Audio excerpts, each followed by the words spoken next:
ótica. Veja que essa questão aqui, ela não tem muito conteúdo, é pura interpretação. Então, nessa questão, eu não vou te ensinar a resolver. Eu vou apenas ler e você vai deduzir comigo o que está acontecendo nessa bodega aqui. Os olhos humanos normalmente têm 3 tipos de cones, responsáveis pela percepção das cores. Um para tom vermelho, um para tons azuis e outro para tons verdes. O Enem gosta de falar de luz branca, de cor, de radiação, de frequência, eles gostam disso, tá? As diversas cores que enxergamos são o resultado da percepção das cores básicas. Olha lá, se você misturar o vermelho com o azul, você vai ver o magenta. Se você misturar o vermelho com o verde, tende a dar amarelo. O ciano é a mistura do azul com o verde, entendeu? Então, quando você mistura algumas cores, você tem outras cores secundárias que o pessoal chama e tal. E aqui o branco é a mistura de tudo, tá? A protanopia, ó que beleza, é um tipo de daltonismo em que há uma diminuição ou ausência de receptores na cor vermelha. Could you please underline these words? Ó, ausência de receptores na cor vermelha. Considere um teste de 2 voluntários, uma pessoa com uma visão normal e outra com um caso severo de ausência de receptores na cor vermelha. Tá, então ele não enxerga bem o vermelho.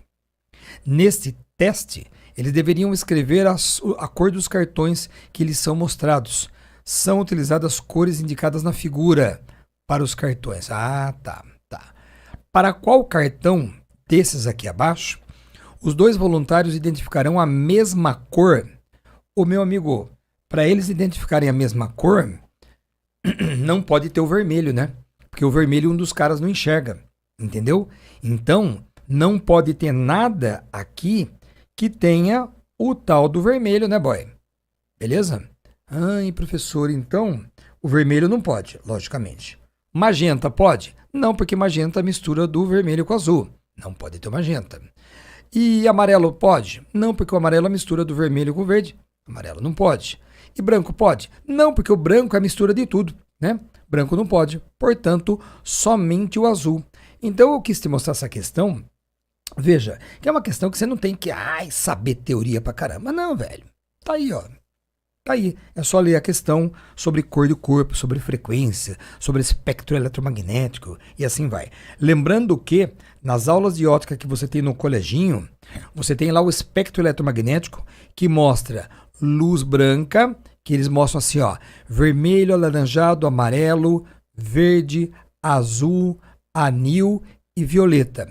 E a frequência da radiação, ela cresce para a direita. Portanto, a cor violeta seria uma cor que tem mais frequência do que o azul, que tem mais frequência que o verde, que tem mais frequência que o amarelo, que tem mais frequência que o vermelho. Então aqui a frequência ela cresce para a direita, entendeu? É importante saber isso? É legal saber isso, que o violeta tem mais frequência do que o resto. E geralmente uma onda com mais frequência é uma onda que carrega consigo mais energia. Essa aqui é uma equação que nós chamamos de equação de Planck, que relaciona energia com a frequência da radiação. Isso daqui é uma constante. Então, uma radiação que tem mais frequência tende a ser uma radiação que tem mais energia, entendeu? E depois do violeta, o que vem, pinguim? Ultravioleta, que queima tanto essa pele. E antes do vermelho, pinguim, o que vinha? O infravermelho, ondas de calor, e assim vai, tá bom? Aqui para a direita ainda vem raio-x, raios gama.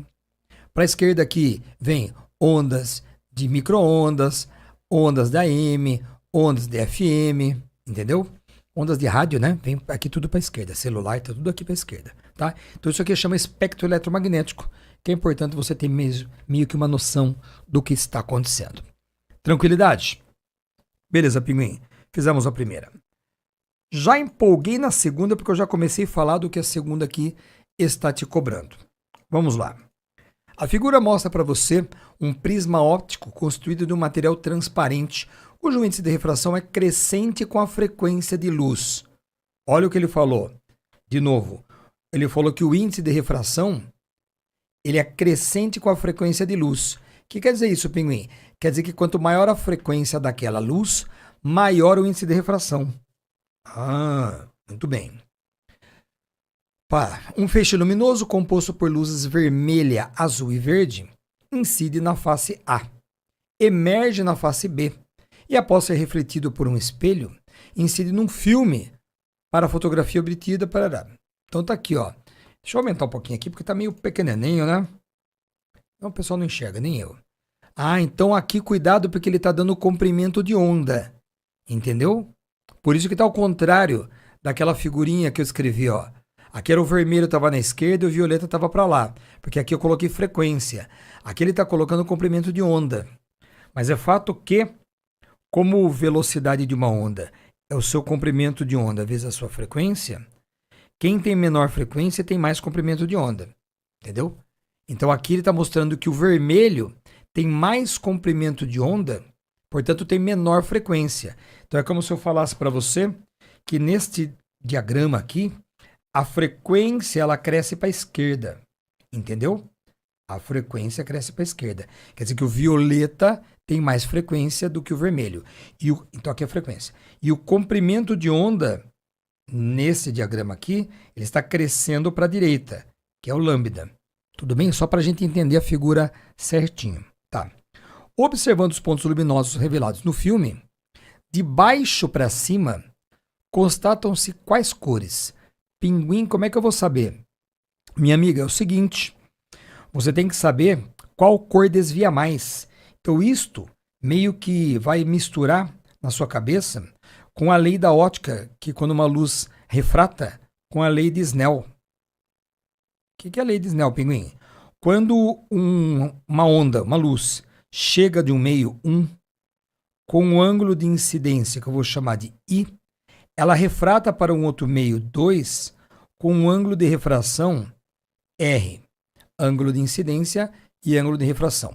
Se eu pegar várias luzes chegando, aqui, ó, ela chega por aqui, meio 1, e ela vai entrar no prisma que eu vou considerar aqui meio 2, tá? Todas as luzes estão chegando em relação à normal com o mesmo ângulo de incidência. Então, para todas as cores, isso aqui ele é constante, que todas as cores estão chegando com a mesma angulação. Aqui, ó, todas chegam juntas. Só que, se isso aqui é constante, o lado direito também tem que ser constante. Conclusão, quem tiver maior índice de refração é a luz que vai ter menor seno do ângulo. E, portanto, como estamos no primeiro quadrante da trigonometria, quem tiver menor seno também tem menor ângulo de refração, menor R. Portanto, desvia mais em relação ao normal.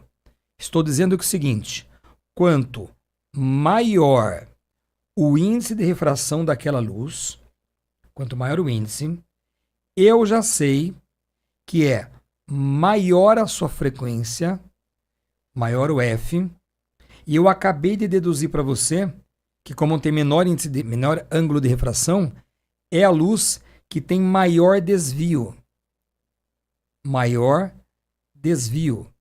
Eu deduzi isso para você. Entendeu? Professor. Então, quem tem, dessas cores aqui, ele está falando do vermelho. Qual mais que ele está falando? Do verde e do azul. Quem tem mais frequência? O azul. Portanto, bonito, o azul desvia mais do que o verde, que desvia mais que o vermelho. Entendeu?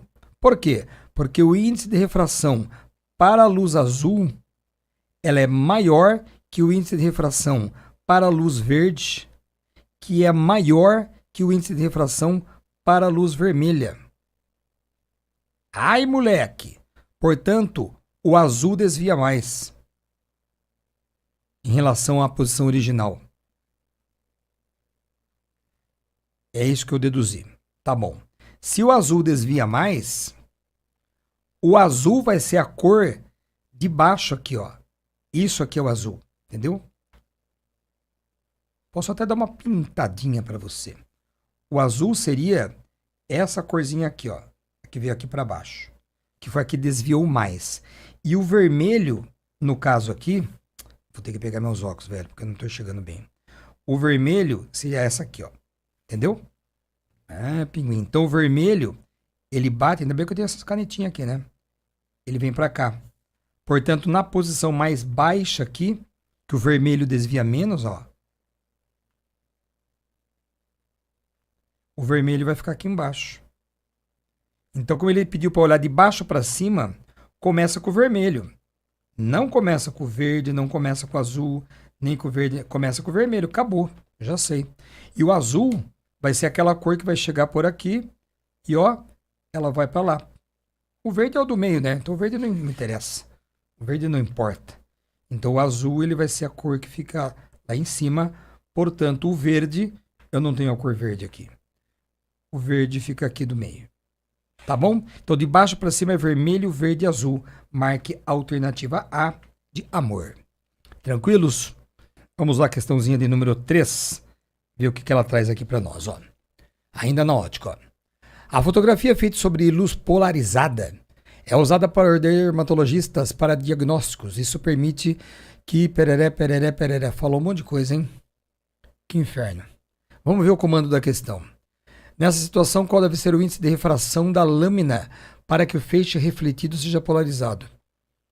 Aí vou ter que ler. Tá. Então, isso permite que os detalhes da superfície da pele que não são visíveis ao reflexo da luz branca comum. Tá. Para se obter luz polarizada, Para se obter luz polarizada, pode-se utilizar a luz transmitida por um polaroide ou a luz refletida por uma superfície na condição de Brewster, como indica a figura. Nessa situação, o feixe de luz refratada, que é esse aqui, gente, o que passou por outro meio, o refratado, forma um ângulo de 90 graus com o feixe de luz refletida. Essa daqui, ó, refletida e refratada. Tá aqui o 90 graus, já está marcado na figura, que bonitinho. Que é um fenômeno conhecido como Lei de Brewster e tal. Nesse caso, o ângulo de incidência, que é o θp, que é essa bodega que está aqui, também chamado de ângulo de polarização, e o ângulo de refração θr estão em conformidade com a lei de Snell. Acho que é só aplicar a lei de Snell, então. Considera um feixe de luz não polarizada proveniente do meio, na condição de refração, igual a 1, o índice de refração aqui é 1, que incide sobre uma lâmina e faz um ângulo de refração θr de 30 graus. Então ele falou que esse ângulo aqui, ele é o ângulo de refração e ele vale 30 graus. E o ângulo de incidência é o θp. Então eu quero saber qual é o índice de refração da lâmina. Minha amiga, basta você aplicar a lei de Snell para esta questão. É bem tranquilinha. Veja, vou colocar a lei de Snell assim, ó. O índice de refração do meio de onde a luz vem, vezes o seno do ângulo de chegada, é o índice de refração do meio para onde a luz vai, vai, vezes o seno do ângulo de refração. Tá bom? Bem tranquila essa questão, é só usar a formulinha. Tá? Ela veio de um meio cujo índice de refração era 1. Ela veio daqui. Então aqui é 1. E ela veio com o ângulo de incidência, que é o θp. Ih, pinguim, mas aí como é que eu sei esse cara aqui? Meu amigo, pense assim. Se aqui é 30 graus, logicamente, bonito, este ângulo aqui, essa cor não vai dar. Este ângulo aqui tem que ser o complementar. Então aqui tem com certeza 90 menos 30, portanto aqui é 60 graus. Professor, entender. Aí, como aqui é 60 graus, e a soma desse com esse tinha que dar 90, significa que o ângulo aqui de cima, ele é 30. Agora, essa normal, o inferno, com isso daqui tem que dar 90 também. Se aqui embaixo é 30, este cara aqui, ele é 60. Você foi colocando o ângulo daqui para lá, Portanto, o ângulo de incidência aqui, ele também vale 60 graus. Então, este cara aqui, ó, ele vai ser os 60 graus. E eu sei que o seno de 60 está dando hoje raiz de 3 sobre 2. E o índice do meio para onde a luz vai é a perseguida, que é o índice da lâmina, que é o NL, que é a pergunta dele.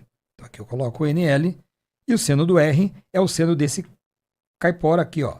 É o seno do 30 graus, que a luz refratou com 30 graus. sendo do 30 vale meio. Portanto, o índice de refração da lâmina, ele é raiz de 3. Não tem dificuldade numa questão como essa. Você há de convir comigo que dá para fazer tranquilinho. Beleza? É massa, hein? É massa. Marque aí a alternativa A de amor. Boa. Lembrando você que índice de refração, meu bom, ele é a razão entre a velocidade da luz no vácuo e a velocidade da luz no outro meio. Então, caso você quisesse saber qual é a velocidade da luz aqui dentro da lâmina, você faria assim, ó, raiz de 3. Professor, mas ele não pediu isso. Dane-se, velho, eu tô fazendo porque eu quero fazer revisão para você.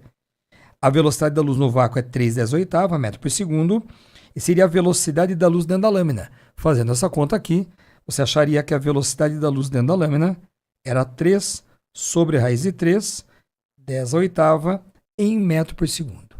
Tranquilo como um grilo? Maravilha. Ele não perguntou, mas eu fiz para poder complementar a questão. Boa. Boa, Pinguim. Já era. Na próxima questão aqui, agora já falando de ondulatória. Ô, Pinguim, o que eu tenho que saber de ondulatória, meu velho? Ô, meu amigo, de ondulatória, quando você vê ondulatória na primeira aulinha que você vê, eu vou, quem é aluno da plataforma, vai chegar lá no seu curso de revisão primeira fase, entre lá e vá aqui no Teoria Express. Aí você vem aqui para baixo. Opa, tudo bem com você? Vai procurar os revisar aqui hoje, moçada. Aquela parte introdutória que é bem importante, porque todo ano isso aqui cai, da cinemática. Bem curtinhos, explicando resumidamente, são vídeos curtos, né, sobre ótica. O primeiro de ondulatória que eu coloquei Opa, o Enem adora. É um vídeo que mostra classificação das ondas, tá vendo? Deixa eu passar aqui para vocês. Eu não vou tocar o vídeo não, só vou mostrar algumas coisas. Que existem ondas mecânicas, eletromagnéticas, tá? Queria mostrar uma coisa importante aqui, ó. Que existem ondas longitudinais, como o som, transversais, como a luz, né? Onda eletromagnética, todas elas são transversais. O que mais que eu quero te mostrar? Que existem ondas unidimensionais, bidimensionais ou tridimensionais, dependendo do se está numa reta, se está num plano ou se propaga pelo espaço. E aqui a gente começa a mostrar algumas características que a onda tem. Deixa eu mostrar essa telinha aqui para você. Toda onda, gente, transversal desse caso aqui, ela tem uma crista, tem um vale. A distância de uma crista para a próxima se chama comprimento de onda. E toda onda, quando ela vibra, ela faz um certo número de oscilações num certo tempo. E se você usar para uma oscilação, a frequência fica o inverso do período. Tudo bem? Aí 1 Hz, que é a unidade de frequência, equivale a 60 rotações por minuto ou repetições por minuto. Belezinha? Lembre-se também que a amplitude está relacionada à energia que a onda tem. Portanto, uma onda com grande amplitude, que é daqui para cima ou daqui para baixo, é uma onda que tem muita energia. Belezinha? Meu amigo, com base nisso, 1 Hz, que é a unidade... Deixa eu tirar dali. Com base nisso, eu vou ler essa questãozinha boa aqui para vocês. Ó. O eletrocardiograma é um exame cardíaco que mede a intensidade dos sinais elétricos advindos do coração. A imagem apresenta um resultado típico, bem típico, obtido num paciente saudável. E a intensidade do sinal VEC está aqui em função do tempo. Todo médico que se preze tem que saber as características da onda, né? Saber como é que se lê um eletrocardiograma. Eu tive um amigo que foi para o hospital infartado e o médico não sabia ler direito o eletrocardiograma dele e mandou um cara para casa. Ele perdeu a metade do coração, velho. Teve que fazer uma cirurgia. De acordo com o eletrocardiograma apresentado, qual foi o número de batimentos cardíacos por minuto? Filha, batimentos cardíacos por minuto é nada mais, nada menos que a frequência. Ele está perguntando qual é a frequência disso, só que ele quer a frequência em repetições por minuto. Pinguim, que fórmulas tem frequência? V lambda F tem frequência. Mas eu não sei o V, entendeu? Não sei o lambda, então não dá para usar com essa. Frequência, você pode ver para mim quantas vezes repetiu e quanto tempo durou. É uma maneira de calcular a frequência, no caso aqui. Então eu poderia fazer simplesmente assim. Quantas oscilações houve em quanto tempo? Gente boa, você pode tirar isso da figura. Ó, se você pegar a figura, desse pico para neste intervalo é uma oscilação. Aqui seria mais outra. Então aqui eu posso falar que o N é uma oscilação. E quanto tempo demorou daqui para lá? Veja que cada quadradinho desse é 0,2. E aqui eu tenho 1, 2, 3, 4, 5 quadradinhos. Então, pela figura, naquele intervalo que eu escolhi, se eu tiver o N valendo uma oscilação, que é daqui para cá, não é o número de cristas, hein? É o intervalo entre as cristas. É um intervalo só. Eu tenho um intervalo de tempo de 5 quadradinhos. 5 vezes 0,2. Portanto, o intervalo de tempo que está lá é 1 segundo. Ó, professor, mas daí fica muito ridículo. Fazer o quê? Fique feliz. Você tem uma oscilação em um tempo de 1 segundo. O que dá isso? Isso aqui dá uma oscilação por segundo, que você pode escrever como RPS, que é repetição por segundo, ou, se você quiser, você pode escrever como Hertz, entendeu? Hertz. Ou, se você quiser, como cada Hertz vale 60 RPM, você fala que são 60 repetições por minuto. E você marca feliz da vida a alternativa B de bola. Não é legal? Boa, hein? Bem direta, né? Entendendo que frequência é o número de oscilações no intervalo de tempo. Ô Pinguim, eu só sabia que frequência, professor, ela era o inverso do período. Pois é, tem muito aluno que ele decora esta fórmula aqui e a gente, professor de física, a gente não pede para você decorar as fórmulas, né? A gente pede para você fazer exercício pra caramba, de maneira que você absorva os conceitos e se acostume com as fórmulas. Não é só decorar e achar que vai usar. É que nem querer aprender inglês decorando vocabulário. Não existe isso, velho. Você aprende inglês como? Fazendo imersão, escutando muito inglês, né? É assim que você aprende inglês. E falando, né? E tentando, quebrando a cara. Então, essa equação aqui, ela vem daquela. Mas eu não quis usar porque eu não tinha o período. E aí eu fiz dessa maneira aqui que eu achei mais prático para mim. Tranquilo? Outra questão aqui para vocês. Questão de número 5. Vamos ver. O que fala a questão 5? Ela está aqui, ó. O sonorizador é um dispositivo físico implantado sobre a superfície de uma rodovia, de modo que provoca uma trepidação e um ruído.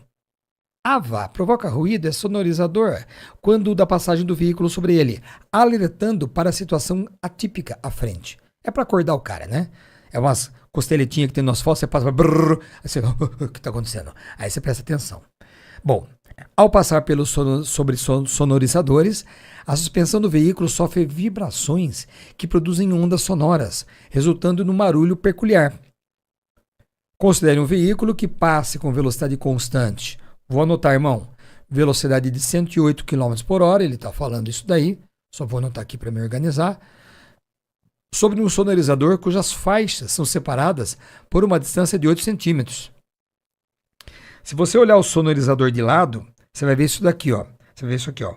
Montanha. Você vai ver montanha aqui. Montanha aqui. Então, isso aqui, ó. É como se fosse um lambda, entendeu? Vibração, vibração, vibração. O pneu bate aqui. A frequência de vibração do automóvel percebida pelo condutor vai ser de quanto? Ô, meu amigo, numa questão como essa, você pode usar direto, que é como se aqui fosse o comprimento de onda. O comprimento de onda, ô letra, ele vai ser 8 centímetros, então ele seria 8, 10 a menos 2 metros. E eu vou passar isso aqui, vou dividir isso aqui por 3,6 para passar para metro por segundo. Então essa velocidade daria 30, deixa eu fazer bonito, ó. 108 por 3,6 daria 30 metros por segundo. Então, eu vou usar aqui. O que é a velocidade de uma onda, Pinguim? Velocidade de uma onda, boy, pode ser a distância que ela anda num certo tempo. Se ela andar durante um ciclo, a distância é o lambda e o tempo é o período. Mas o inverso do período é o f. Então a velocidade da onda eu posso usar como lambda f, que é o que eu vou fazer nesse caso, tá bom? Mas eu poderia usar a velocidade da onda assim, poderia usar assim, ou posso usar assim, depende dos dados que eu tenho. Nesse caso, essa será a escolhida. Então eu vou colocar aqui o 30, vou colocar aqui o 8 centésimos de segundo, de metro, e aqui a frequência, que é a pergunta dele. Se você faz essa conta aí, você vai achar 375 na unidade Hertz. Tem alternativa? Que bom que tem. É a alternativa C. Percebeu, bonito? Questãozinha legal, hein? Uma questãozinha bem direitinha, usando o lambda F. Maravilha? A Lara perguntou se eu vou falar de onda estacionária. Você imprimiu a lista, Lara? Tem lá no final, tem onda estacionária sim. Tá bom? Quem não pegou a lista ainda, pelo amor de Deus, tá aí o live.projopinguim.com.br, se cadastre, baixe a lista. Se você tiver o privilégio de ter uma impressora em casa, imprima a lista. Que a galera faz isso. Perguntei ontem. Perguntei assim, gente, vocês ficam só olhando ou vocês estão escrevendo? O pessoal falou, não, estamos escrevendo, professor. E eu fiquei muito feliz. Porque escrever é tudo, né, gente? Vamos lá. Questão de número 6, vamos ver como é que ela é.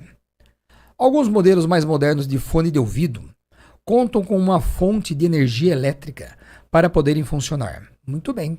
Esses novos fones têm um recurso denominado cancelador de ruídos ativo, que é chamado de ANC nos fones de ouvido. Feito de um circuito eletrônico que gera um sinal sonoro semelhante ao sinal externo de frequência fixa. No entanto, para que o olha a palavra-chave, para que o cancelamento seja sentido, cancelamento seja realizado, o sinal sonoro produzido pelo circuito precisa apresentar simultaneamente características específicas bem determinadas. Quais são essas características bem determinadas? Minha amiga, isso aqui é de uma parte da matéria chamada de interferência de ondas. Deixa eu explicar para vocês como é que funciona esse bagulho aqui, Isso aqui é um fone de ouvido da marca Soundcore, que eu importei da China. Ele tem, gente, uns furinhos aqui, então ele tem microfones. Então, como ele tem microfones, quando eu coloco ele na orelha, ele capta o som externo, inverte a fase da onda e joga esse som aqui pelo fone para mim, cancelando o ruído externo. Então, um microfone bom desse daqui, tem alguns modelos que tem 4 microfones em cada lado. 4 microfones desse lado e 4 microfones do outro, para poder captar o som externo, inverter a fase do som e fazer uma coisa que nós chamamos de interferência destrutiva. Sim, esse é o nome da matéria, entendeu? Esse é o nome da matéria. Chama interferência destrutiva. Vocês sabiam disso ou não? Por isso que alguns aparelhinhos desse são muito caros. E até é perigoso, porque as pessoas falam com você, você não escuta. Porque ele cancela, entendeu? É doido demais. Interferência destrutiva. Então ele anula o sinal externo. Destrutiva. Só que quando você coloca isso no aplicativo do celular, você entra lá no seu celularzinho, aí você tem que colocar ele lá bonitinho, né? O tchutchu. E aí você tem que ativar o cancelamento do ruído.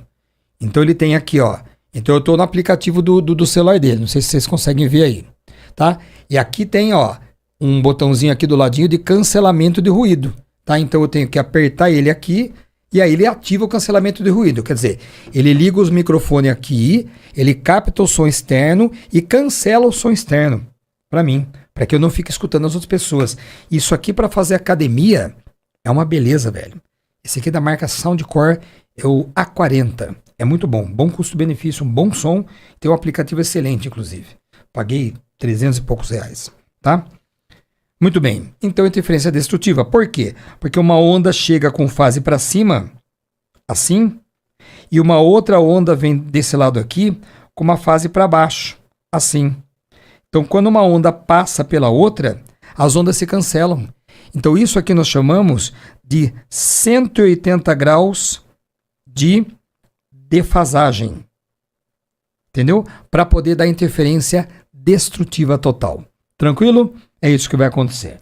Portanto, nessa questão aqui, você vai lá, sinais com mesma amplitude, quer dizer que a amplitude dessa onda aqui, essa amplitude tem que ser a mesma amplitude dessa, tá legal? Só que com 180 graus de diferença de fase. Então eu faço isso aqui, Alternativa B de bola. Uma questão bem legal, bem conceitual, que é o cancelamento de ruído ativo. Olha lá. Active Noise Cancelling. Meu inglês tá bom ou não? Active Noise Cancelling. Cancelamento ativo de ruído.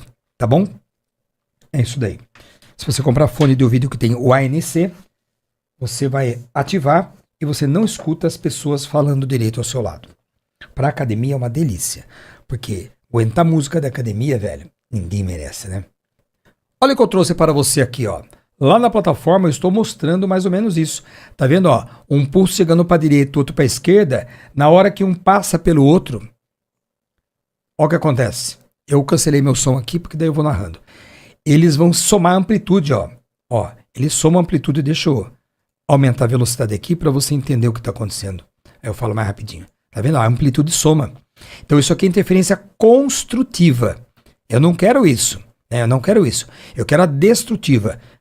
Amplitude para cima, o outro para baixo. Só que aqui não foi uma destrutiva total. Por quê? Porque as amplitudes não eram iguais, percebeu?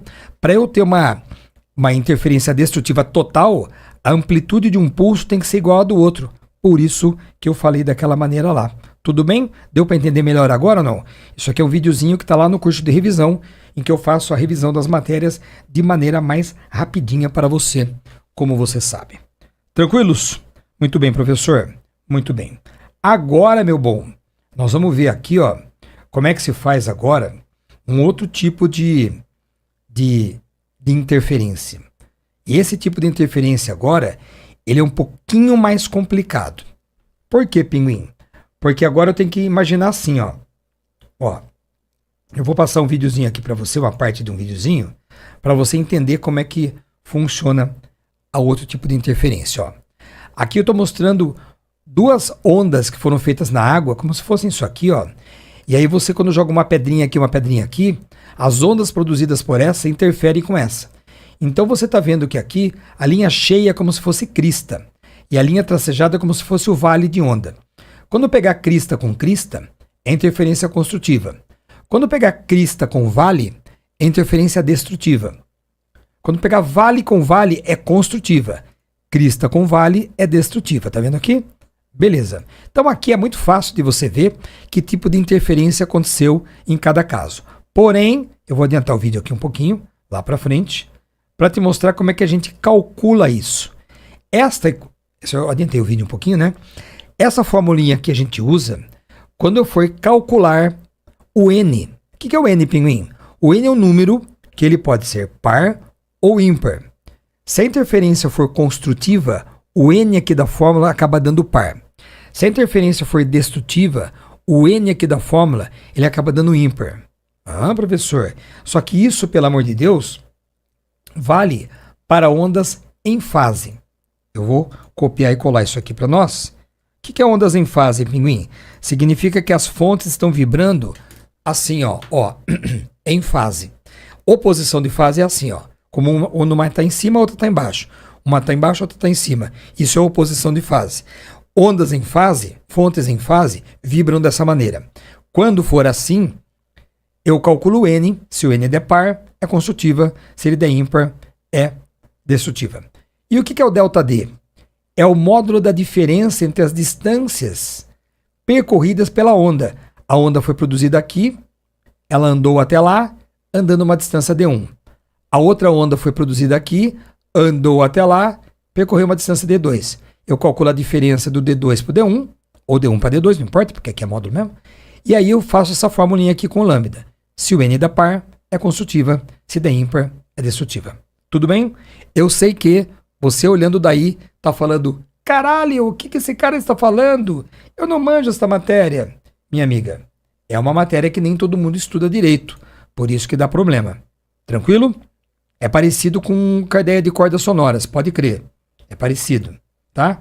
Deixa eu até voltar aqui um pouquinho, dá licença, ó. Porque teve uma pergunta aí no chat. Eu pulei essa parte aqui porque, né?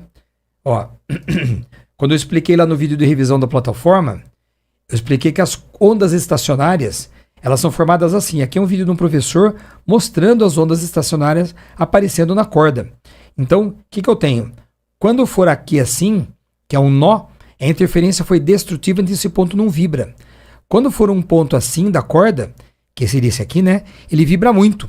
Então aqui é a interferência construtiva. Então a distância de um nó para outro nó, ela vale meio comprimento de onda, entendeu? Quando você for fazer exercício. Então isso daqui é uma onda estacionária, porque parece que ela fica parada, né? Mas ela não fica, numa corda sonora. De um nó para outro é meio lambda. Beleza? O mesmo esquema, só que aqui é uma coisa mais unidimensional, digamos assim. Tranquilo para todos? Tranquilos, né? Legal. É complicado, sobretudo para quem não viu a teoria direito. Por isso que eu quis trazer uma revisão aqui, em que eu fizesse não só exercícios, né? Mas é legal para revisar. E esses vídeos, os alunos da plataforma têm lá para poder revisar. Ele escolhe lá qual que ele quer ver, são vídeos rapidinhos. E eu tinha colocado também no meu Instagram, se você não me segue, me siga lá, @professor Pinguim. Eu tenho colocado alguns videozinhos de exemplo lá para poder fazer revisão para a galera.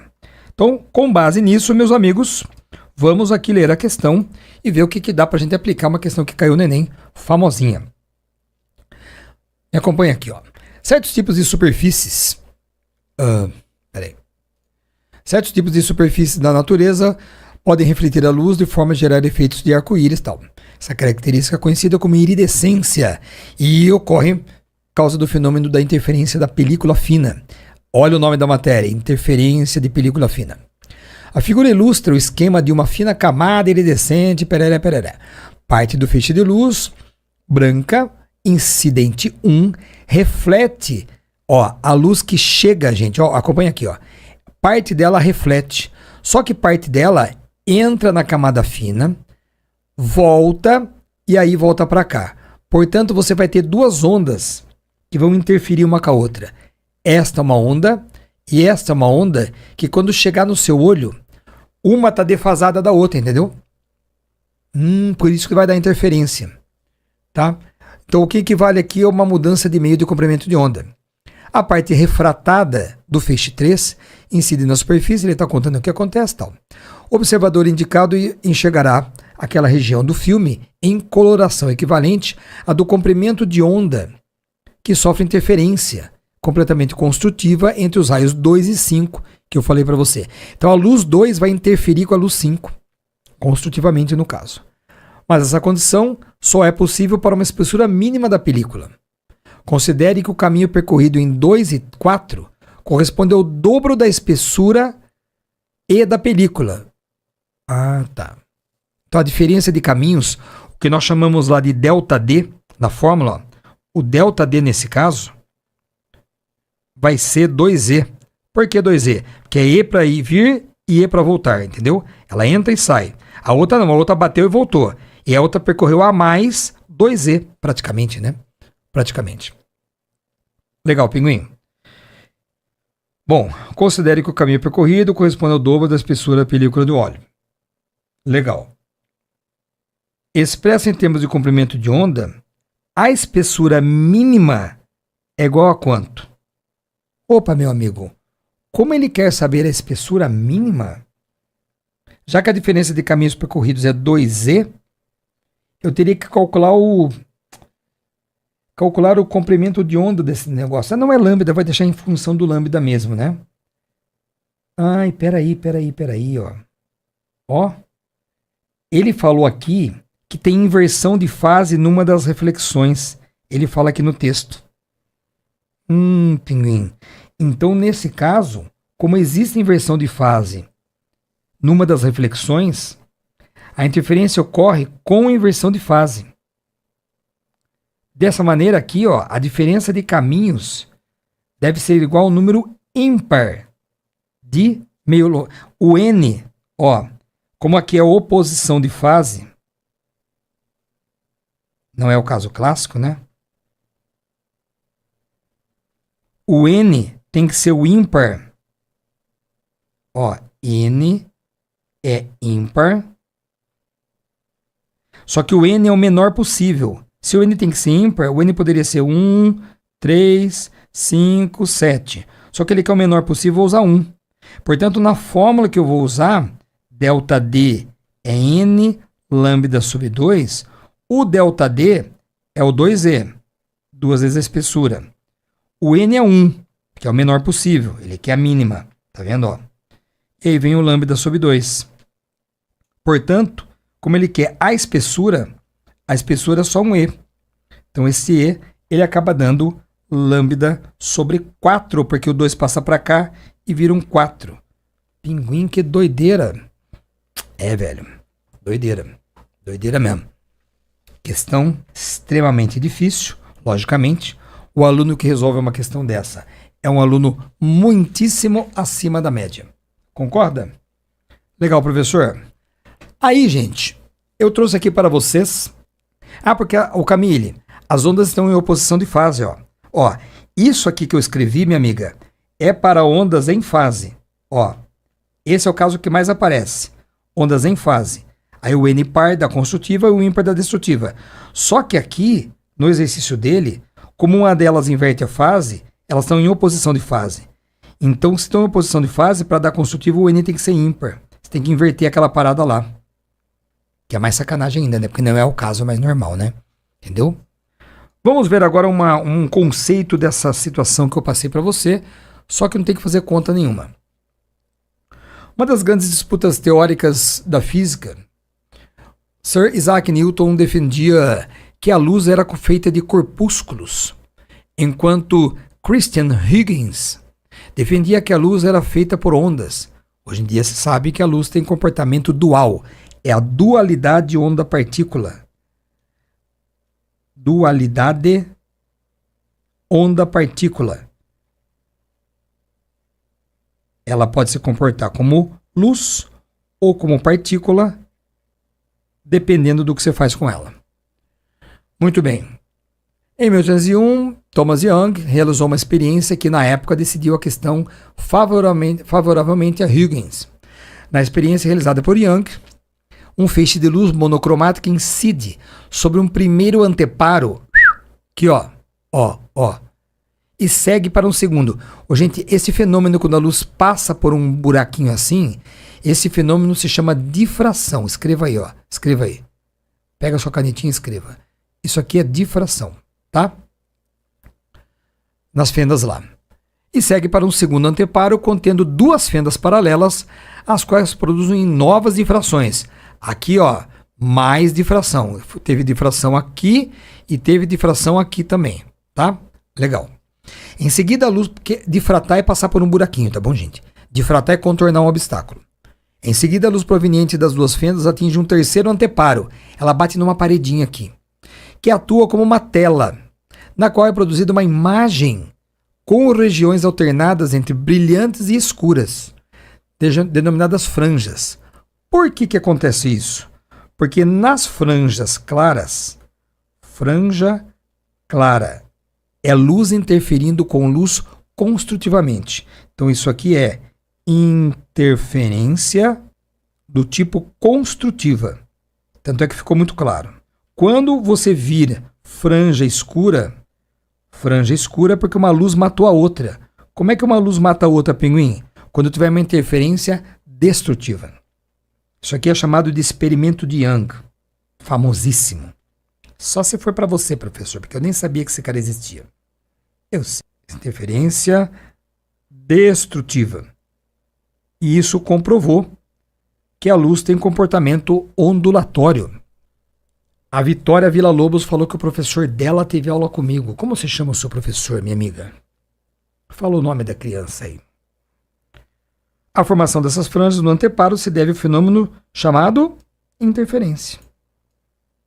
Quem estuda para o ITA tem até umas contas que você calcula a distância entre as franjas. Entendeu? Então você vai anotar aí para nós interferência de ondas. Boa. Ô Pinguim, faz um favor para mim, já que a gente está revisando. Tem como você falar para mim, professor, de outros fenômenos ondulatórios? Ó, eu vou te falar da ressonância, ó, que às vezes aparece. Ó a ressonância, ó. Vou passar lá outra telinha. Vou dar uma aumentada aqui, ó. E a ressonância, ela acontece quando a frequência de vibração de um objeto se iguala à frequência natural dele. Isso acontece quando uma onda passa pelo objeto, gente, e faz ele vibrar na mesma frequência natural. Então isso acontece em caixas acústicas de violão, exames médicos de ressonância magnética, sintonia de estações de rádio, vidros que se quebram com ondas sonoras. Tem um monte de artista na internet que tem uma voz potente, ele consegue chegar na frequência natural de vibração do cristal. E aí quando ele vibra o cristal, ele vai vibrando, vibrando, vibrando, ele vai absorvendo energia até que ele quebra. E quebra mesmo, velho. Quebra mesmo, entendeu? Isso acontece por ressonância. Olha lá, quem toca violão, se você tocar a corda de cima na quinta casa e o violão estiver afinado, você pode ver que a corda logo de baixo, que é o Lá, 440 Hz, ele vai vibrar sozinho, sem você tocar nele, porque ele está em ressonância. Ele absorve a vibração da outra, entendeu? Você põe o dedo na quinta casa lá para afinar o violão, você pode olhar que a corda logo de baixo, ela vibra. Sacou? Professor, você toca violão? Não, velho, eu tocava na igreja quando era moleque, mas hoje em dia já não. Ó, aqui é uma ponte de Tacoma que caiu por ressonância com a vibração do vento. Então a ressonância é um processo que envolve fenômenos ondulatórios. Boa! Vamos lá então. Questão número 9. Ao ouvir uma flauta e um piano emitindo a mesma nota musical, consegue-se diferenciar esses instrumentos um do outro. É verdade. Gente, se é a mesma nota musical, é a mesma frequência, viu? Mesma frequência. Porque é a mesma nota musical, tá? Essa diferenciação se der por quê? Por que acontece isso? Então, de novo, como não tem conta para fazer, nós vamos voltar lá na plataforma. Ai, professor, fica tipo enjoada que você fica indo e voltando. E eu vou mostrar esse videozinho aqui lá do curso de revisão, que é acústica e efeito Doppler. Só que eu não vou falar de efeito Doppler ainda. Eu só vou falar da parte de acústica, que é o seguinte, ó. Ó, uma onda sonora é uma onda mecânica, né? Você sabe disso.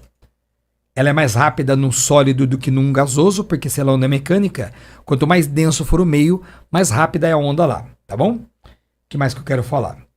Quando uma onda reflete, uma onda de som lá reflete, ela pode refletir de 3 maneiras. Isso que é bem interessante. Pode dar eco, pode dar reverberação e pode dar cliquei no lugar errado. E pode dar o reforço sonoro. O eco só acontece quando você escuta 2 sons separados, entendeu? O som refletido chega a mais de 0,1 segundo do som original. Você escuta 2 sons separados. Isso é eco. Para dar eco tem uma distância maior que 17 metros. Nós vamos calcular hoje. Reverberação é quando o som refletido chega logo depois do som original. Que é o que acontece na cozinha vazia, sala vazia, nas igrejas. Não é eco aquilo lá. O pessoal fala que é eco. Eu fui gravar um vídeo na minha cozinha e ficou som de eco. Porra, velho, não é eco. Sua cozinha não tem 17 metros. Eco é quando você fala escuta isso é eco. Reverberação é quando você fala escuta ela dura um pouco mais. Olha lá. Reverberação, que é um nome grande, né? O pessoal não fala.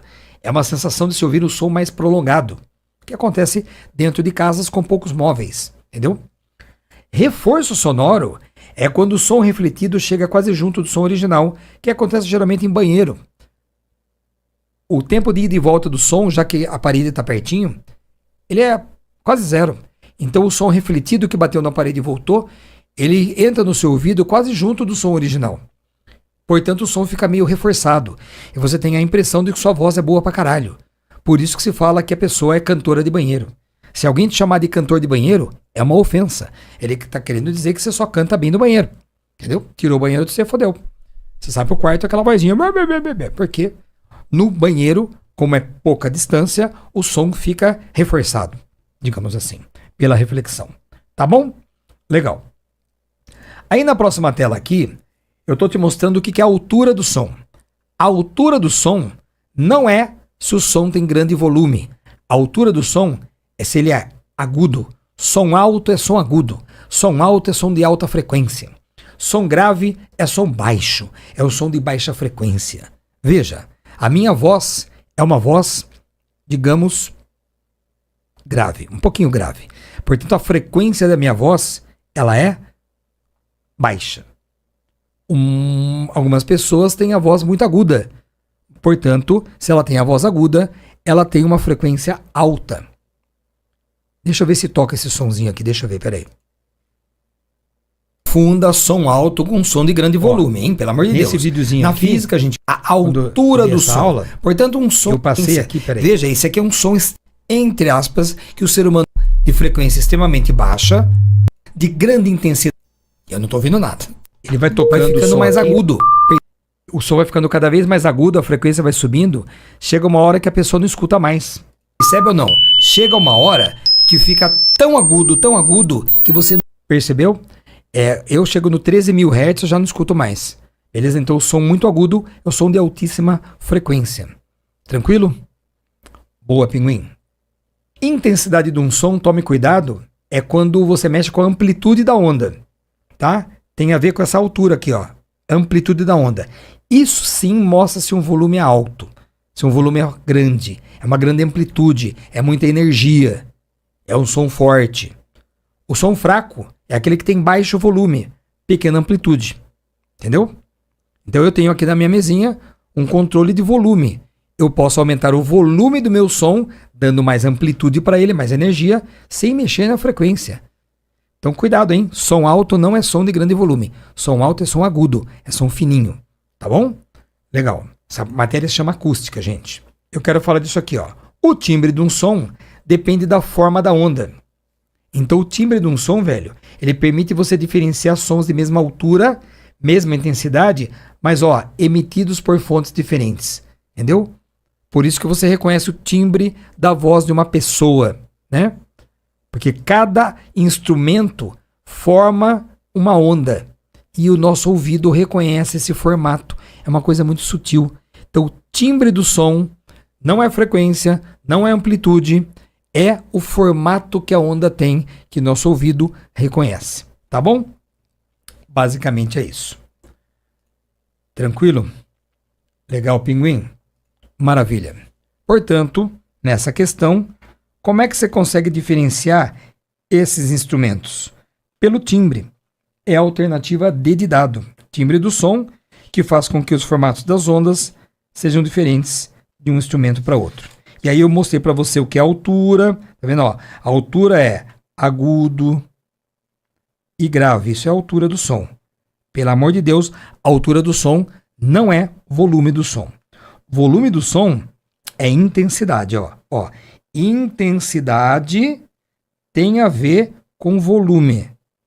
E volume é som forte e som fraco. Tá bom? A altura do som tem a ver com frequência. Estou escrevendo aqui o que eu vi no vídeo lá para você para ter registrado. Frequência é som agudo, que é alta frequência, som grave, que é baixa frequência. Som forte é grande amplitude, fraco é baixa amplitude. Tudo bem? Eu não vi o chat. Como é que tá? Como é que foi essa parte? Deu para entender? Deu para lembrar, gente? Questão de número 10. Vamos ver o que ela traz. Sobre a física das ondas sonoras, que é essa parte que eu passei para você agora, ele faz várias afirmações aqui. O som se propaga no vácuo.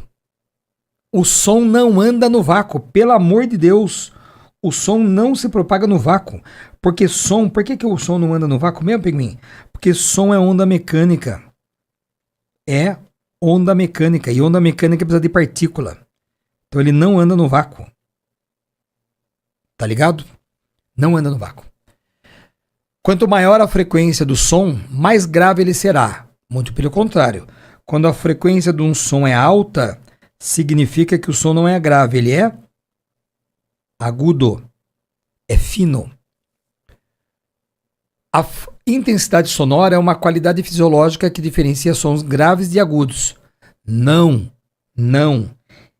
Intensidade sonora não diferencia grave de agudo. A intensidade de um som diferencia som forte, de volume alto, para som fraco, de volume baixo. Tá legal? Boa, Pinguim. Isso é a intensidade do som. Então, ele falou besteira. D. Um piano e um violão emitem sons com a mesma frequência e mesma amplitude. O ouvido humano consegue diferenciar esses sons devido à qualidade fisiológica conhecida como timbre. Sim. Vamos ler aí. Uma onda sonora possui frequência de 440 Hz e sua velocidade é 340 metros por segundo. O comprimento de onda é esse aqui. Era só você fazer a conta. Tá errado, é lógico, né? Mas você faria a conta fazendo V lambda F, colocaria aqui o 340, que é a velocidade do som no ar, ia calcular o lambda, se a frequência é 440, que é a nota Lá. Então esse lambda aqui, ele não dá, ele dá 0,77. Eu fiz essa conta em algum lugar. Deixa eu ver se dá isso mesmo. Ó. 340 dividido por 440. Dá 0,77 aproximadamente em metro. Então não dá isso aqui não. Tranquilos? Boa, Pinguim. Legal pra caramba. A aulinha tá boa, hein, gente? Tô gostando. Tá bem legal. Próximo aqui. Ah, não, eu queria mostrar uma coisa. Desculpe. Quero mostrar uma outra coisa que eu pulei no vídeo lá. E teve gente que já olhou e falou, eu queria saber daquilo e tal. Então eu vou voltar lá na plataforma do curso de revisão primeira fase e eu vou aumentar aqui o vídeo e eu vou mostrar como é que se calcula a intensidade do som. E aí eu vou ficar quietinho aqui, vou deixar vocês ouvindo o professor. É a potência da fonte dividida pela área onde o som está passando. Então aqui duas pessoas próximas a uma caixa sonora, é lógico que a pessoa mais perto vai ter uma intensidade sonora nos ouvidos maior do que está mais longe, é óbvio, né? Para eu medir isso, a gente usa aqui uma grandeza chamada de sonoridade, ou nível de intensidade sonora. E a gente usa essa fórmula na base 10, é logaritmo, eu sei que você não gosta, mas ela é bem facinho de usar, porque o I0 que está ali embaixo, ele é sempre 10 a menos 12. E o I que está aqui, ele vai depender de quantos decibéis chegaram no seu ouvido. O limiar da dor, eles vão fornecer esse número em geral, é 10 elevado a 0, beleza? Olha, meus amigos, essa tela que está aqui, como eu expliquei aí mesmo, o eu do passado, né? Ela mostra aqui então como é que funciona o nível de intensidade sonora. A intensidade de um som, que define se o som é forte ou fraco, tem a ver com a potência distribuída naquela área. E essa intensidade aqui, ela vem aqui em cima, ó. E às vezes eles dão essa fórmula para você calcular o decibel, que é o nível de intensidade sonora daquele som. Ô Pinguim, como é que a gente mede este decibel que você está colocando aí? O decibel, meu amigo, você pode medir com um aparelho que chama decibelímetro. Para quem não sabe o que é um decibelímetro, eu trouxe ele aqui para você, ó. Ó, é esse aparelhinho que eu tenho aqui.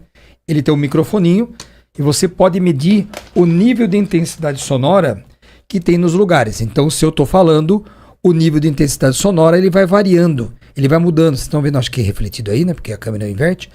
Mas ele vê o nível de intensidade sonora do ambiente, beleza? Então, dependendo da, digamos, deixa eu reinverter a câmera, pronto, agora deu para você ver. Dependendo da intensidade do som que eu estou falando aqui, você está vendo mais decibéis ou menos decibéis.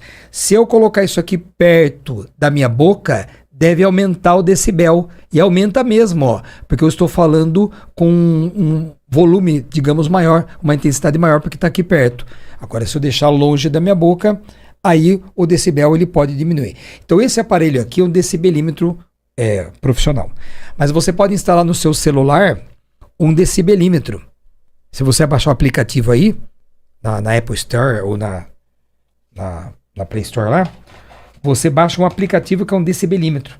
Aí você pode medir no ambiente que você está quantos decibéis de nível de intensidade sonora tem lá. Entendeu? Legal. Gostei. Então quem faz isso é o decibelímetro. Ele mede com aquela fórmula louca lá que eu passei para você. Tá bom? Legal. Questão de número 11. Vamos ver como é que ela é. Só que eu preciso desinverter o vídeo aqui para eu poder olhar para o exercício. Pronto. O sonar é um equipamento eletrônico que permite a localização de objetos à medida que as distâncias no fundo do mar, por emissão de sinais sônicos e ultrassônicos, e a recepção dos respectivos ecos, que eu já te falei hoje. Eco é quando o som vai e volta. O fenômeno do eco corresponde à reflexão de uma onda sonora por um objeto, a qual volta ao receptor pouco depois do som ser emitido. No caso do ser humano, ele é capaz de ouvir dois sons separados de 0,1 segundo. Boa. Como a velocidade do som é essa daqui, Qual é a distância mínima que uma pessoa deve estar de um anteparo, de uma parede, para ter eco? Eu falei para você lá na nossa teoria. Vocês lembram que distância que era? A pessoa está aqui. Aí a pessoa grita. Uau, uau, uau, uau. Ela grita. Aí vai bater na parede. Aí o som volta. Ela está a uma distância da parede que vale D. Então você faz assim, ó, que a velocidade é delta S por delta T. Mas, pelo amor de Deus, a velocidade é 340.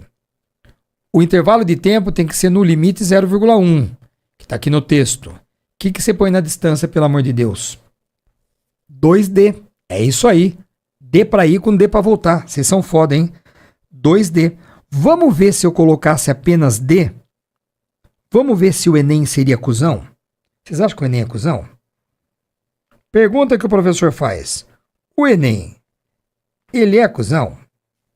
Se o aluno não lembrasse que era D para ir com D para voltar, ele faria essa conta. E aí o D dele daria 340 vezes 0,1, que daria 34. Tem alternativa? Tem. Olha como é cuzão. Você entendeu? Se o Enem fosse gente boa, ele ia pensar assim, ai, eu não vou colocar o provável erro do aluno, não é? Porque daí, se ele fizer esse erro aqui, ele vai procurar e não tem a alternativa que ele achou que era. Eu tiro ela. Aí ele tem que calcular de novo e ele acerta. Mas não, eu quero que o aluno se foda. Quero saber. Entendeu? Quero saber. É, meu velho. Que apareceu isso aqui. Muito bem. Então, na verdade, vamos corrigir. Você tem que colocar D para ir e D para voltar. Então, quando essa questão cai, logo depois do vestibular, os alunos me mandam DM no Instagram. Pinguim, você não vai acreditar.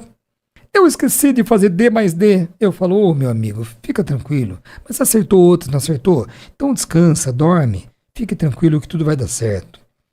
Tento apoiar as pessoas, mas nem sempre eu consigo. Porque a pessoa já está chorando. É o 17. Cuidado, porque se fosse na água... na água, o que mudaria? A velocidade do som na água, ele não é 340. O som na água é mais rápido ou mais lento do que no ar? Could you please talk to me? O som na água é mais lento ou é mais rápido do que no ar? A água é mais densa. O som é uma onda mecânica. Portanto, o som é mais rápido. Pode crer. Então, se fosse na água, pai, essa velocidade aqui daria cerca de 1.500 metros por segundo. Então, eu teria D mais D. Suponha que aqui é 0,1. Então, a distância para ter eco na água é de 75 metros. 150 por 2, 75. Você está vendo? No ar é 17. Na água é 75. Valeu? Imagina se isso cai, hein? Ei, caralho! Aí você vai lá e resolve. Fala, ei, pinguizão, aí, tô podendo pra caralho. Muito bem. Pronto, agora vamos voltar ao normal. Item 12. Considerando o estudo sobre ondas e os fenômenos ondulatórios, analise as informações abaixo. Vamos lá ler cada uma. Vamos lá. No fenômeno da reflexão das ondas, o ângulo formado entre o raio de onda incidente e a reta normal, a superfície, é sempre igual ao ângulo formado entre o raio... na reflexão sim, pode crer. Na reflexão, amiguinho, o ângulo de incidência ele é igual ao de reflexão. Podemos crer. Certeza. Então, na primeira aqui, ó, ela tem que estar correta. Quando uma onda reflete, tem uma normal aqui. O raio de onda, ele chega assim. E aí, ele não sai assim. Isso aqui não acontece. Ele tem que sair com a mesma distância. Você pega essa distância aqui, joga ela para cá e faz a luz sair por ali, ó. Entendeu? Aí você vai falar para ele que o ângulo de chegada, o I, tem que ser igualzinho ao ângulo de saída, o R. Ó, entendeu? O ângulo de incidência na reflexão é sempre igual para qualquer onda, viu, gente? Para qualquer onda. Inclusive, se você desenhar essas frentes de onda, ó o que acontece na reflexão. As frentes de onda, caramba, elas ficam sempre na mesma distância. Porque na reflexão de uma onda, sabe o que acontece? Na reflexão de uma onda, nem velocidade, nem comprimento de onda e nem frequência variam. Na reflexão de uma onda, todo mundo fica constante. É mesmo, Pinguim? É. Ninguém varia. Todo mundo é constante. Porém, já vou fazer a revisão aqui no papel mesmo. Eu não vou passar o videozinho agora, não. Quando uma onda refratar, a onda estava assim, ela chegou com o seu raio de onda, as frentes de onda estavam assim, que são as cristas da onda, né? Crista, esse aqui era o lambda no meio 1. E a onda, quando ela refratar, suponha que ela refrate e ela se afaste da normal, like this. Quando isso acontece, a onda estava no meio 1 e ela passa para o meio 2. O que muda quando tiver uma refração? Quando tiver uma refração, que a onda muda de meio, ela muda de ângulo. Tem um ângulo de incidência lá e vai ter um outro ângulo de refração aqui. Puta teoria massa que eu tô dando para você. Se liga que é legal isso. Vai ter um outro ângulo de refração. E aí, o que fica constante? Somente a frequência, jovem. A frequência de uma onda, ela não muda quando ela passa do meio para outro. A frequência, ela é constante. Gente, você tá tendo uma revisão de ondulatória animal, viu, velho? Na boa, não é porque sou eu que tô dando, não. Mas tá foda o negócio aqui, tá muito bom. Não sei se vocês estão percebendo o valor da aula gratuita que vocês estão tendo.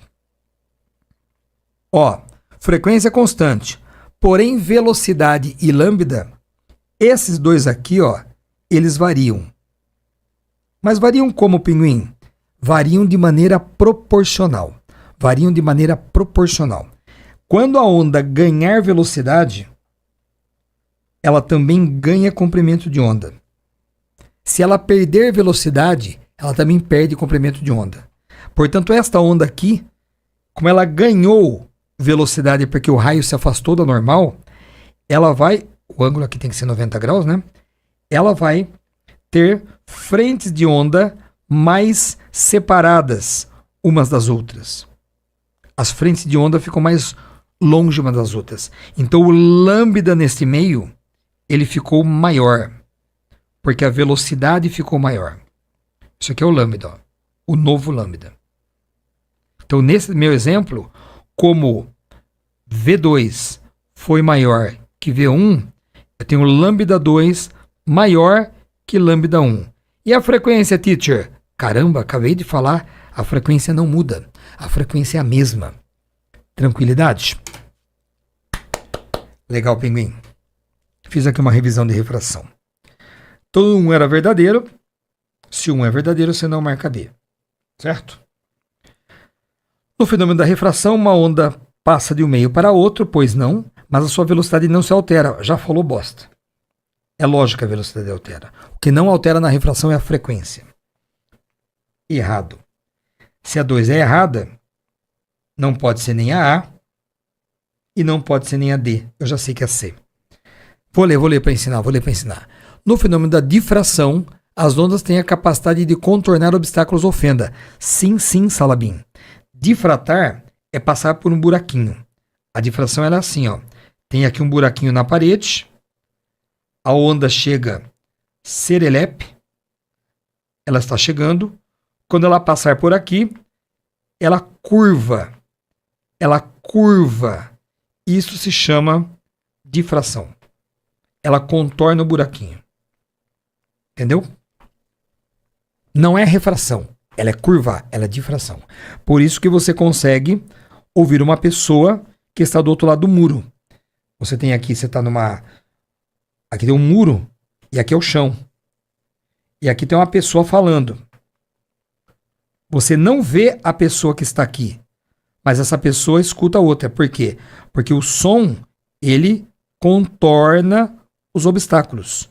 O som faz isso. E a luz, Pinguim? A luz, ela faz isso aqui, ó. Uau! A luz, ela vai na reta. Então, a luz, em ambiente grande, não difrata. O som, ele difrata. O som contorna obstáculos. Som difrata. Melhor que a luz. Não é que a luz não difrate, mas que para a luz difratar tem que ter um buraquinho muito pequenininho, entendeu? A fenda precisa ser do mesmo tamanho. Mesma ordem de grandeza, né? Por isso que no nosso ambiente de casa, o som difrata é legal. A luz não. A luz difratar tem que ser um buraquinho muito pequenininho. Tá bom? Legal. Pinguim, quanta teoria estou vendo hoje, hein? Tomara que caia. Se cair alguma coisa do que eu estou dando nessa revisão para você, eu peço que você me marque no Instagram e me agradeça por lá. Assim as pessoas vão ver e vão falar, porra, esse pinguim é bom mesmo, hein, velho?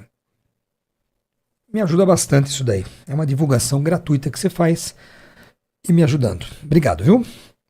2 pessoas conversam dentro de uma sala enquanto uma terceira está no corredor, posicionada de forma que não pode vê-las, mas pode ouvi-las. Em relação a essa situação e a diferença de percepção visual e auditiva, é correto afirmar que só uma onda de pressão que se propaga sem sofrer refração. Mentira. É lógico que o som sofre refração, né? É lógico. B. A luz se propaga em linha reta, mas o som se propaga ao longo de arcos de circunferência. Não é bem isso, né? É que o som difrata, né, velho? O comprimento de onda do som é maior do que o da luz e a onda sonora sofre mais difração. Eu acabei de falar isso. Isso aqui é só para reforçar.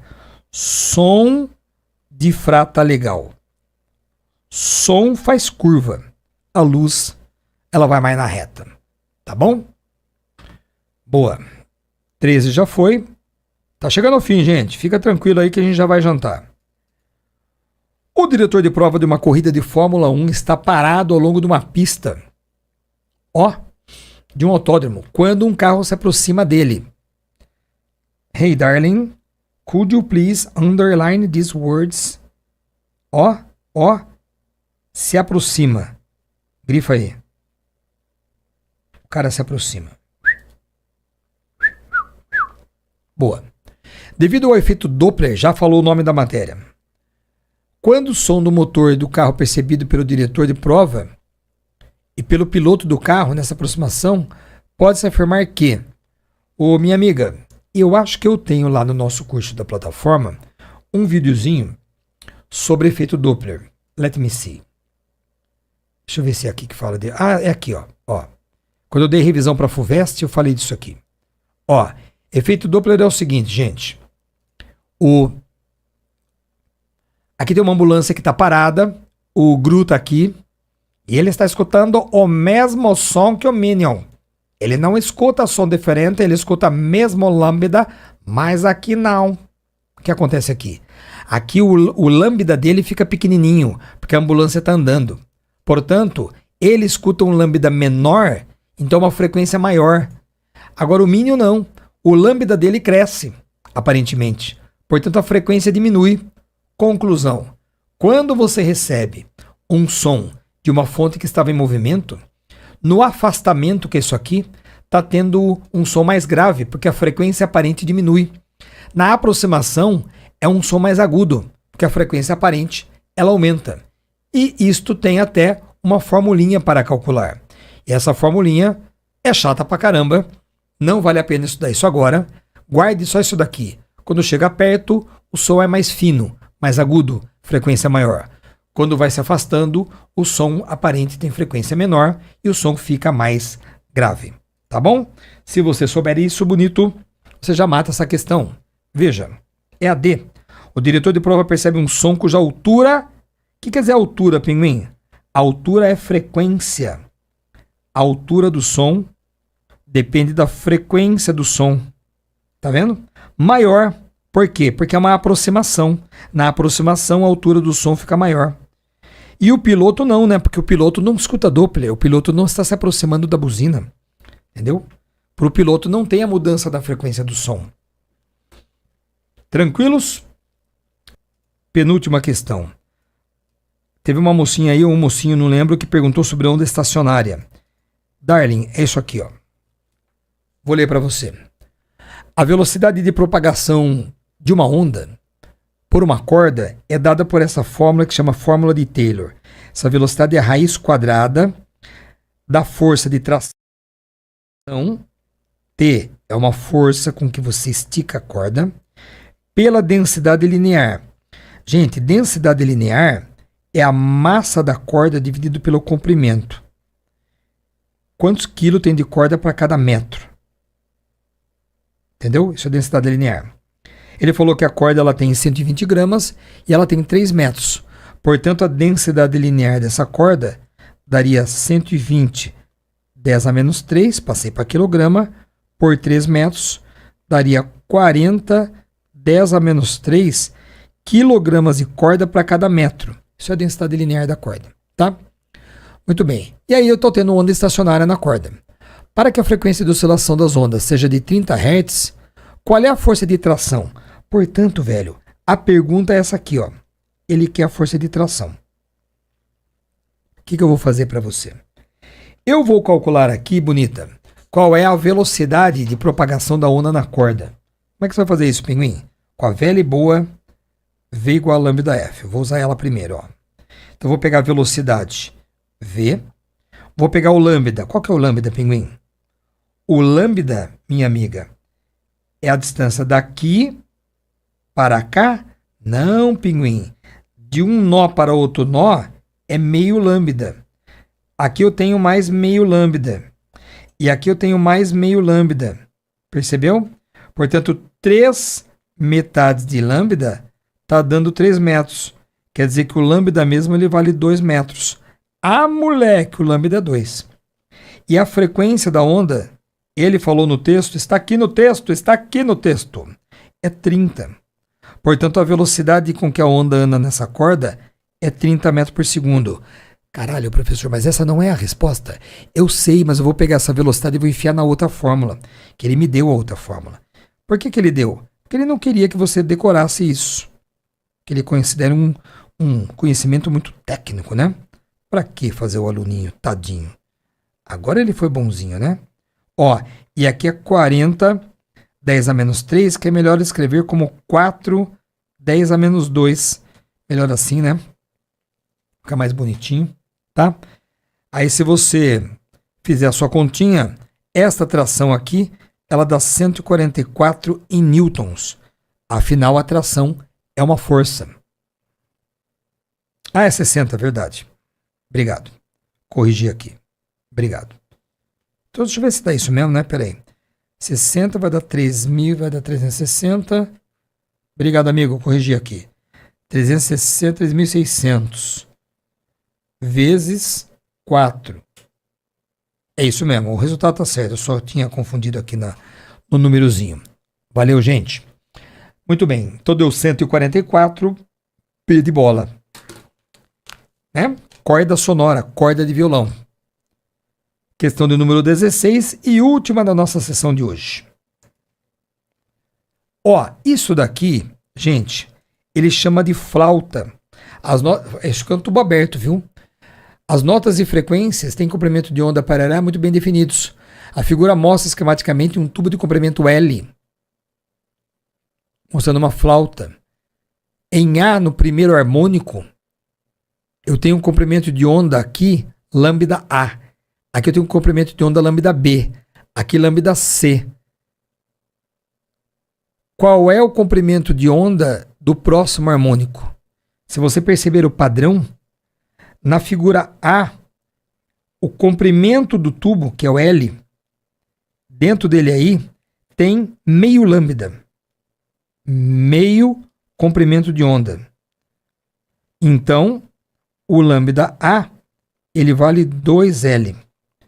No desenho B, aqui eu tenho, ó, uma metade isso aqui, ó, um meio lambda isso aqui é outra metade. Então eu tenho duas metades. Então o comprimento da corda não, do tubo, tem duas metades do lambda que está lá dentro. Então, posso falar que o lambda B é o próprio comprimento do tubo. Posso falar isso, com certeza eu posso. No desenho C, eu só estou tentando achar um padrão. No desenho C eu tenho uma metade, duas metades, três metades. Ai, já descobri um padrão, pinguim. Então, dentro do comprimento L, tenho 3 metades do lambda. Portanto, o lambda lá, ele vale 2L sobre 3. Qual seria o próximo desenho? Como é que seria o próximo desenho? Não sei se você percebeu o padrão. Eu tinha uma metade de lambda, duas metades de lambda, 3 metades de lambda. Qual que é o próximo desenho? Nem preciso fazer o desenho. Eu só olho para a conta e falo que dentro do comprimento do tubo que estaria desenhado aqui, eu teria 1, 2, 3, qual que é o próximo? 4. 4 metades de lambda. Ai, professor, eu adorei isso. Portanto, o lambda D, ele seria 2L sobre 4, ou seja, L sobre 2. E essa seria a resposta desta questão. Percebeu? Olha que lindo.